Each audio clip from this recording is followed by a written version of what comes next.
Salut à toutes et à tous, heureux de vous retrouver pour ce petit travail d'arabe. Je tiens à saluer toutes ceux et celles qui m'ont envoyé des petits messages de soutien. Mille merci vraiment à vous. Je pense à Francine, à Gianni, à Sherifa, à Zidane et plein d'autres aussi dont j'oublie les noms. En tout cas, mille merci à vous tous. J'aime commencer par de la musique parce que la musique adoucit les mœurs, sauf pour les abrutis. Et par ces temps de censure, des gens qui ont du sang sur les mains et qui prétendent être des patriotes alors qu'ils sont juste des collabos, eh bien, je commence par de la musique avec un disque fétiche que j'aime beaucoup. Le voici, un petit extrait.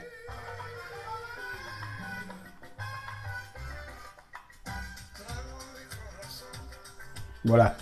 Quand ça parle de corazon, ça parle du cœur et tout ce que je le dis du fond du cœur, évidemment. Voilà. Je vais baisser un peu le son comme ça pour discuter ensemble. Voilà, merci beaucoup à Sergio Barreto pour ce son-là. Merci à vous, surtout, chers amis, d'être là. Pour vos commentaires, évidemment, pour vos petits pouces bleus qui sont des soutiens vachement importants, et puis les partages que vous faites à toutes et à tous. Alors, la censure, c'est quelque chose d'exécrable par ces temps de collaboration, où on voit même que les GAFA, qui sont les gangsters d'aujourd'hui, quelque part, qui sont un peu les maîtres du monde, en fait, qui terrorisent la liberté d'expression, les GAFA. Curieusement d'ailleurs, il semblerait que dans les lois Macron, indirectement, il leur a donné la permission de censurer au-delà de l'état de droit. C'est-à-dire que les GAFA sont plus forts que l'état de droit, plus forts que vous, que la démocratie, que les États, à tel point qu'ils ont même censuré le président, entre parenthèses, le plus puissant, mais aujourd'hui réduit à l'impuissance et au silence, à savoir Trump.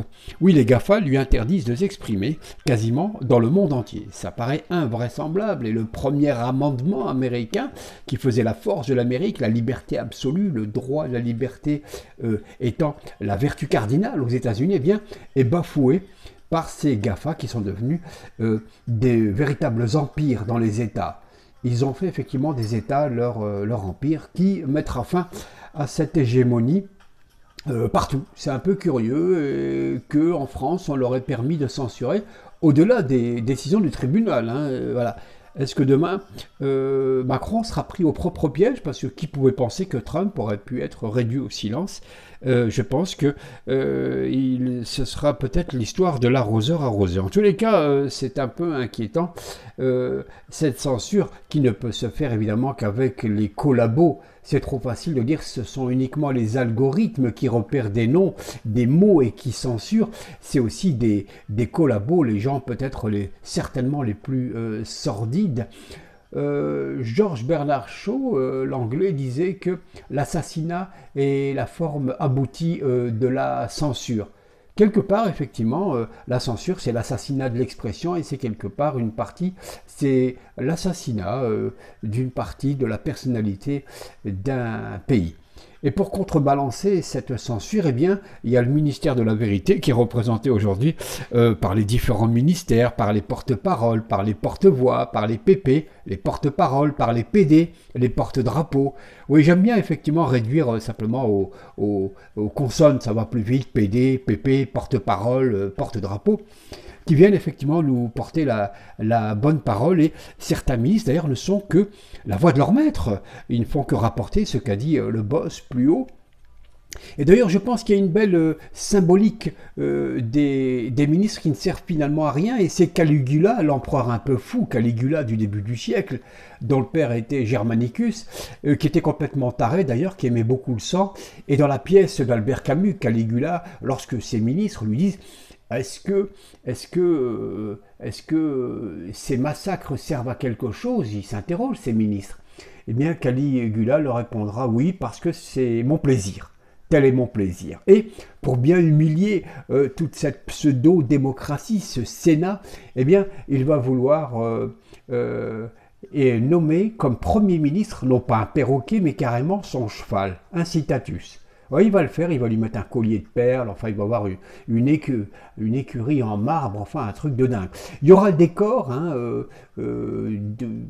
qu'on pourrait prêter une maîtresse. D'ailleurs, on se demande si il ne voyait pas son cheval comme une maîtresse, ce Caligula. Aujourd'hui, on se dit que finalement l'idée ridicule du dingue complètement hystérique de Caligula, c'est un peu ça, puisqu'apparemment aujourd'hui dans nos démocraties, entre parenthèses, avec un petit dé, Dans notre petite démocratie, dans notre PD, petite démocratie, eh bien, on semblerait que les ministres ne servent pas à grand-chose puisque la décision vient d'en haut, elle est verticale et tout le monde s'écrase. On voit que l'Assemblée nationale ne dit rien. Et le ministère de la Vérité, eh bien, ceux qui sont les porte-paroles, les autres porte-paroles qui pèsent beaucoup plus qu'une Assemblée, qu'un Sénat ou des ministres, c'est les ministères de la Vérité qui, eux, ce sont les médias évidemment, ou les merdias, c'est selon, qui apportent sans arrêt la parole à suivre. Et puis, elle ne se discute pas la parole, hein, sinon on vous coupe la parole. Alors si vous allez trop loin, vous dites des choses comme Trump ou d'autres petites personnes, on les censure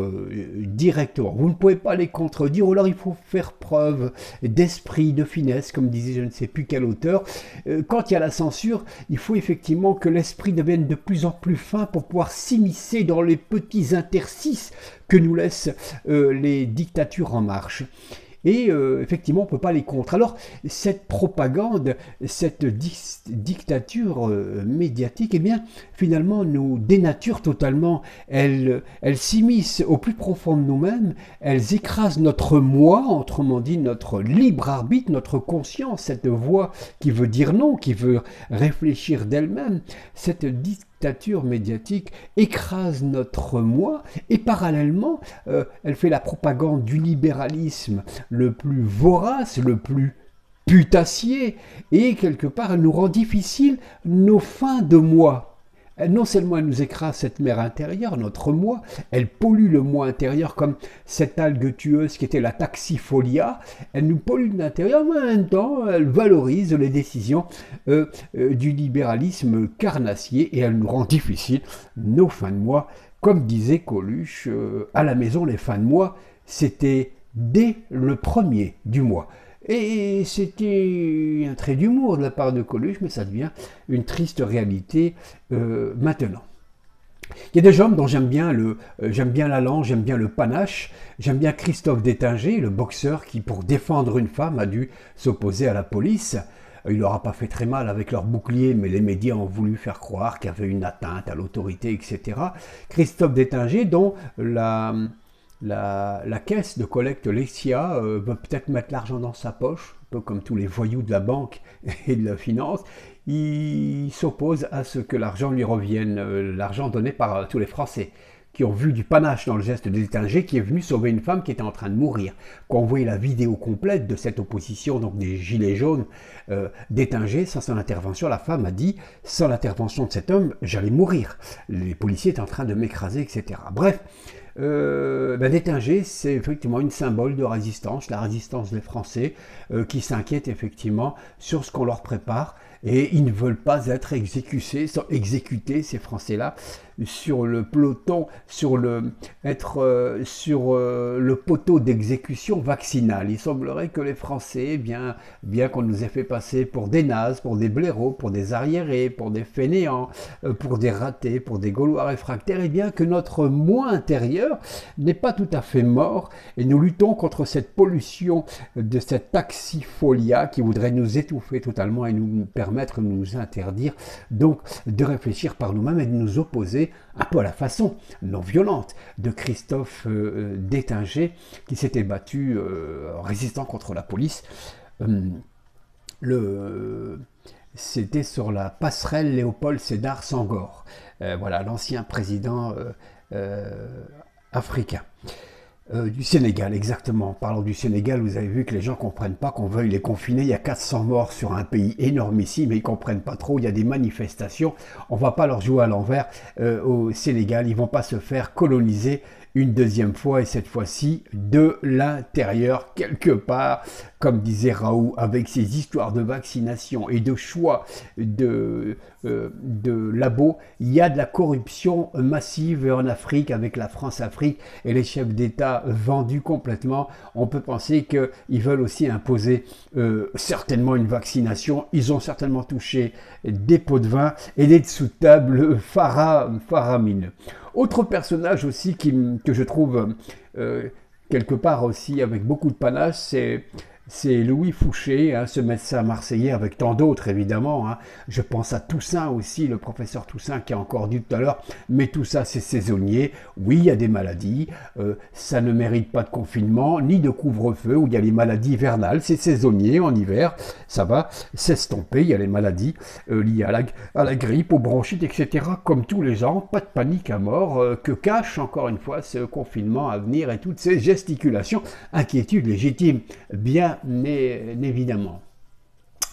Je voulais donc dire sur Louis Fouché, effectivement, ce qui est bien, c'est que cet homme, chaque fois qu'il intervient, il commence par mettre mal à l'aise tous les collabos des labos pharmaceutiques en leur rappelant la loi que chaque fois qu'un docteur intervient, il doit effectivement dénoncer et dire par honnêteté, par franchise, par patriotisme, par amour de la France et de la vérité, dire ses conflits d'intérêts. Et lui, chaque fois qu'il vient, il dit voilà, moi j'ai 450 € de conflits d'intérêts, et il dit pour qui il a.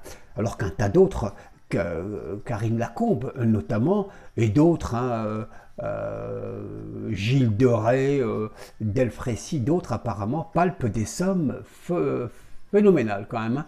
Et voilà, des sommes phénoménales, mais ça ils le disent pas, effectivement ils préfèrent eh bien, garder le silence là-dessus. C'est bien Louis Fouché de le dire à chaque fois pour que les gens se disent mais pourquoi lui annonce ses conflits d'intérêts et les autres ne le font pas. Merci Louis Fouché, merci oui, à vous tous de les soutenir.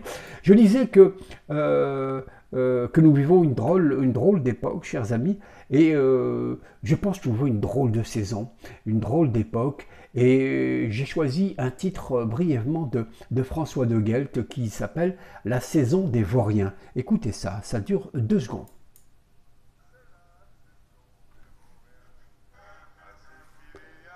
Alors attendez, je vais vous parler de la saison des vauriens de François de Guelt, c'est lui qui le dit, hein. Alors écoutez François de Guelt. François.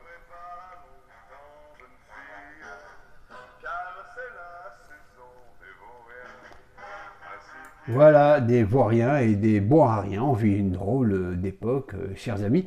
Et puis, pour revenir sur Incitatus, le cheval premier ministre de Caligula, cet empereur complètement dingue qui a fini par être assassiné par le Sénat, il ne supportait plus le Lascar. Assassinat politique, on va dire comme ça. Eh bien, on a l'impression qu'aujourd'hui, on vient nous raconter tout et n'importe quoi, que c'est un salmigondien déversement de choses contradictoires concernant tout ce qu'on nous dit de la part des ministères de la vérité, pour paraphraser George Orwell. Eh bien, j'ai l'impression que c'est du blabla et tout ça, ça me fait penser à ce titre-ci.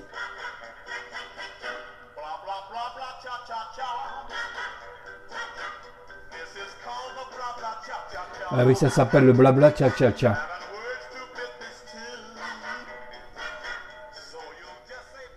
Voilà, tu n'as que ça à dire, du blabla, blabla, tcha-tcha-tcha. Ça s'appelle Titus Turner, je vous mettrai quelques références si vous voulez pour les titres que je passe. Titus Turner, avec un nom qui sonne très romain, celle de l'Antiquité. Bravo donc à Louis Loucheur et bravo à tous ceux évidemment qui résistent contre ce choix qu'on n'a pas de choisir le vaccin qu'on veut. J'ai vu qu'en Algérie ils ont choisi le vaccin Spoutnik qui est moins dangereux que le vaccin semble-t-il d'après les effets secondaires qu'on a vus dramatiques, ceux de Pfizer et ceux de Moderna. D'abord, Moderna, c'est pas tout à fait très moderne. Hein. J'ai l'impression que c'est... les GAFA sont devenus tellement puissants qu'ils peuvent censurer tout le monde. Alors, un président, et ils peuvent aussi imposer. Un peu les GAFA sont l'équivalent des labos. Ils font à peu près ce qu'ils veulent. Ils imposent leur choix sans forcément de recul et ils vaccinent à tout va, sans tenir compte des effets secondaires. Et surtout, les gouvernements ne donnent pas une palette très large de choix. Il y a le vaccin chinois qui, lui, est plus traditionnel et qui n'a pas tout ce mélange d'ARN, etc., qui va nous bricoler quelque chose. Et aujourd'hui, comme les GAFA, effectivement, les labos deviennent, le monde deviendrait une zone d'expérimentation, un terrain d'opération, d'investigation pour eux. Plus personne ne les retient, sauf peut-être si nous devenions tous quelque part des Christophe d'Étinger de la résistance bien entendu. En parlant de résistance, chers amis, et tous ces collabos, il y a un autre mot hein, pour dire collabos, on les appelle des salopes. mais je ne peux pas le dire trop fort, je n'aime pas trop dans la vulgarité. Donc je disais, c'est salopes. Ces collabos qui ont fait très très mal à la France. Hein. Je parle souvent de Jean Moulin parce que je trouve que le préfet Jean Moulin, un préfet dont on est fier quand même, c'était un préfet Jean Moulin. On aimerait bien qu'on ait aujourd'hui des préfets Jean Moulin qui pour rien au monde ne pourraient collaborer avec les régimes, et il l'a prouvé jusqu'à la fin de sa vie puisqu'il a donné sa vie. Il s'est entouré d'hommes célèbres et les vendus, les collabos qui l'ont balancé, eh bien, il n'y a pas eu que lui qui est mort. Il y a eu aussi un certain Rémi Roure qui, lui et sa femme... Alors, Rémi Roure, c'était un type qui travaillait dans un journal qui s'appelait La Montagne, je pense, La Montagne, et qui renéotypait beaucoup de journaux qui s'appelaient le Journaux de la Résistance française, je crois. Et lui et sa femme, Rémi Roure, ont été des gens extraordinaires.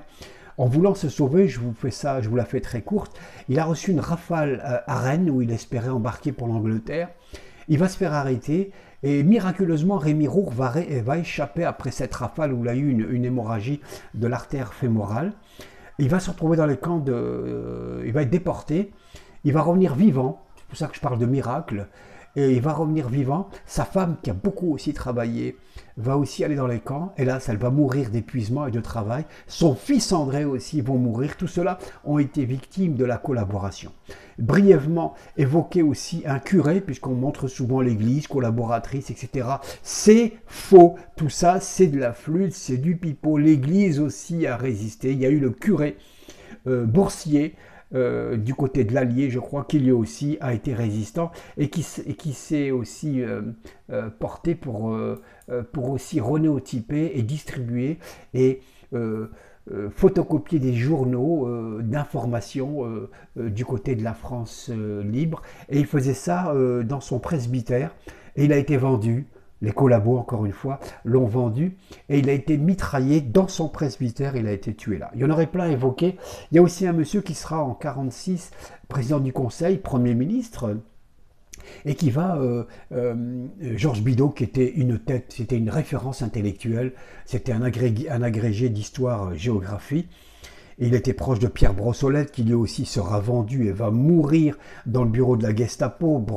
Pierre Brossolette, lui aussi vendu par les collabos et qui préférera mourir ou il tombera du 2e étage. Et on dira, il n'a jamais parlé, Pierre Brossolette. Il a donné qu'un nom, le sien. Beau quand même. Encore une fois, je parle du panache. Du panache de Georges Bidault aussi, qui sera aussi un collaborateur incroyable, et son intelligence et sa culture et sa plume à Georges Bidault feront que c'était la référence pour réfléchir et travailler. Il était à la tête du journal L'Aube, L'Aube comme l'Aube, et il va aussi être de cela. Alors lui, il va échapper effectivement à la déportation et à la mort aussi. Je veux dire que voilà ce que, très brièvement, la collaboration a fait. Alors la collaboration et les balances aujourd'hui, il y en a encore beaucoup, d'où la censure, etc. Il faut s'en méfier, il faut essayer de les repérer, il faut passer entre les mailles du filet ou entre les balles de ces snipers putassiers qui travaillent pour les systèmes. Alors, je m'inquiète aussi pour la santé de la locataire de l'Élysée, qui n'a pas payé de loyer d'ailleurs, mais bon, apparemment, la Constitution lui permettrait, je dis bien lui permettrait parce que j'en suis pas tout à fait sûr, parce que le général de Gaulle payait tout, lui, hein, ouais, il voulait rien devoir à la République, il voulait servir à la République de Gaulle, et non pas s'en servir. Alors, pour la première dame de France, lui dit-on, j'aimerais lui souhaiter un prompt rétablissement, parce qu'elle serait covidée, voilà, lui offrir ça. Voilà, pour Madame Macron, Brigitte. C'est Julie London, hein. Why you don't do it right.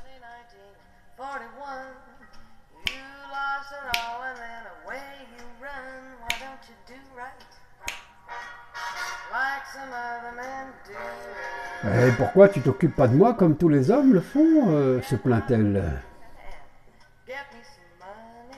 Je veux du blé aussi. Voilà, c'est Julie London et je voulais dédicacer pour dire on n'est pas méchant et on souhaite le prompt rétablissement à toutes et à tous, évidemment, surtout aux plus fragiles, aux plus démunis, avant tout, aussi, pas simplement à l'épouse du président des riches, mais pourquoi pas aussi lui rendre un petit hommage et la saluer, chère chers amis. Je voulais ajouter deux, trois petites choses aussi sur tout ça. Oui, je voulais donner une citation aussi vous donner une petite citation sur les collabos. Oui, alors quand je parlais de Christophe Détinger, le boxeur, il y a une immense fresque qui a été peinte à Paris du côté de la rue d'Aubervilliers, du côté du 18e arrondissement, une fresque de 300 mètres par un collectif qui a voulu rendre hommage aux Gilets jaunes et à Christophe Détinger. C'est sublime. Allez la voir sur le net. On voit Christophe Détinger dans différentes positions. On voit des blessés Gilets jaunes. C'est l'hiver jaune, disent ce collectif. Et c'est une fresque monumentale de 300 mètres. Et ce collectif, je pense, est inspiré évidemment du père de la peinture muraliste, à savoir Diego Rivera, qui était l'époux de Frida Kahlo, l'autre peintre mexicaine. Donc une fresque formidable pour rendre hommage aux Gilets jaunes. Et les Gilets jaunes qui reprennent du service, d'abord, qui ne se laissent pas abattre, hein, donc ayant le cerveau jaune et la réaction jaune aussi, pour pouvoir dire non à tout ça, à toute cette forme de dictature qui arrive à grands pas, qui s'installe, mine de rien, etc. etc. Donc je voulais aussi ajouter deux ou trois choses aussi. Alors, sur la liberté d'expression, il y en a un autre aussi qui est en train de jouer son existence, sa vie. Il y en a plein dans le monde, il y a des anonymes, mais disons que lui symbolise peut-être toute la résistance. C'est Julian Assange qui est en Angleterre, et ce qui serait bien, ce serait que Trump puisse faire un dernier geste pour libérer cet homme, et libérer donc la liberté d'expression, qu'il ne finisse pas par être extradé aux États-Unis, où il finirait par habiter le couloir de la mort finalement. Voilà. Donc on espère que le pays où il est retenu, à savoir le pays de William Shakespeare, le grand auteur anglais qui a écrit ce drame formidable qui s'appelle Un songe d'une nuit d'été. J'espère qu'un jour on pourra écrire Assange d'une nuit d'été en fêtant la libération de Julian Assange, chers amis. À tous ces collabos, à ces censeurs de tout poil, j'ai une dédicace à leur faire, musicale. Bah oui, je pense à eux, effectivement, aussi. Je pense à une dédicace musicale qui s'appelle Eugénie Sokolov.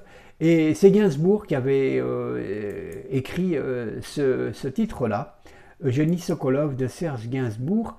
Je vais le retrouver.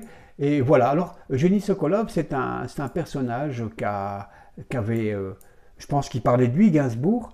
Et c'était assez marrant parce que, attends, je trouvais ça très rapidement, chers amis, une petite seconde. Et c'est un titre que Gainsbourg avait écrit parce qu'il avait écrit un roman autour d'un peintre qui s'inspirait par ses flatulences, par ses paix. Et donc c'est un disque uniquement instrumental. Et parce qu'il est instrumental, parce qu'il évoque assez bien ce que je pense de tous ces vendus, ces collabos, cette confrérie de censeurs qui s'installe de façon anonyme, évidemment, ils viennent jamais devant vous, hein. C'est toujours le poignard dans le dos, des Judas potentiellement, ces gars-là. Et j'aimerais leur dédicacer ce titre-ci de Serge Gainsbourg, tout ça pour rigoler évidemment, vous pensez bien qu'il n'y a rien de méchant dans tout ça. Je vous remets un petit coup si vous permettez, de